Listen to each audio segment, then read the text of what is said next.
Alhamdulillah လူသားက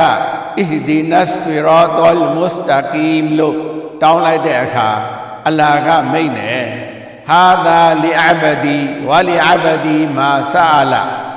ဒါဟာငါကျွန်အတွက်ဖြစ်တယ်ငါကျွန်အတွက်သူတောင်းတာရမယ်ဒီလောက်ကောင်းတဲ့သူအာရဲ့အဓိပ္ပာယ်ကိုနားလည်အောင်ကြက်ထားကြပါတလုံးချင်းအဓိပ္ပာယ်ကိုပြောပြပေးပါမယ်ဣဒီနာကျွန်တော်တို့ကိုညွှန်ပြတော်မူပါအဆွေရောတော့လမ်းကိုအလ်မုစတကီမ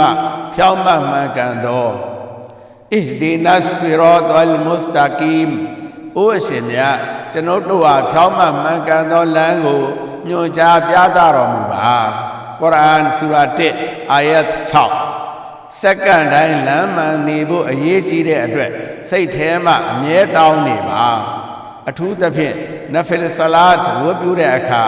စကြဒါထဲမှာအကျဉ်းချင်းများစွာတောင်းပါစကြဒါထဲမှာတောင်းတဲ့ဒူအာကိုအရှင်မြတ်ကလက်ခံတော်မူတယ်လို့တမန်တော်မြတ်ဆလ္လာလာဟ်အလိုင်းဝါဆလမ်ကမိန့်ခဲ့ပါတယ်ကုရ်အာန်ထဲကတစ်ခုမှအဓိပ္ပာယ်မသိရင်လဲဒီဒူအာရဲ့အဓိပ္ပာယ်ကိုတော့ရအောင်ကြက်ထားပြီးစကြဒါထဲမှာအာရဘီလိုတောင်းပါဟီဒါယတ်လမ်းမှန်ဖို့အလွန်အရေးကြီးလို့ဒီဒူအာကိုဆလာတ်ထဲမှာနေ့စဉ်အကြိမ်90လောက်တောင်းနေကြရတယ်ဒါပေမဲ့အဓိပ္ပာယ်မသိတော့သတိမထားမိကြဘူးအဓိပ္ပာယ်သီးသီးနဲ့တောင်းရင်အလ္လာဟ်အမိန့်နာခံရတာတွေအရသာရှိလာတာကိုယ်တိုင်အမြန်ဆုံးခံစားလာရမယ်အဲ့ဒါဟာဟီဒါယတ်လမ်းမှန်ရခြင်းရဲ့ပထမအဆင့်ပါ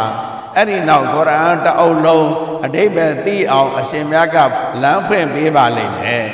အဲ့ဒီနောက်လိုက်နာနိုင်တဲ့အင်အားပါပေးပါလိမ့်မယ်အဲ့ဒီနောက်သာသနာကိုဖြန့်ချိနိုင်တဲ့အင်အားပါပေးပါလိမ့်မယ်အင်ရှာအလ္လာဟ်နောက်ထပ်ပူပြီးလမ်းမှန်ပေါ်မှာရောက်လာနေပါလိမ့်မယ်အရှင်မြတ်သခင်ကျွန်တော်တို့အားလုံးကိုအရှင်မြတ်ကျေနပ်တော်မူတဲ့အထိလမ်းမှန်အပေါ်မှာအမြဲလျှောက်ခွင့်ပေးသနာတော်မူပါစေအာမင်လူသားအားလုံးလမ်းမှန်ရဖို့ကြိုးပမ်းမှုတစ်ခုအဖြစ်ဒီဒူအာရဲ့အတိကိုမျှဝေပေးကြပါမိမိအကြောင်းခံနဲ့လူတယောက်ဟီဒါယတ်လမ်းမှန်ရသွားရင်တကဘာလုံးရလိုက်တာထက်တောင်ပူမြတ်ပါတယ်အထူးသဖြင့်ရမဇန်လမြတ်မှာဒီဒူအာကိုပို့ပြီးတောင်းကြပါ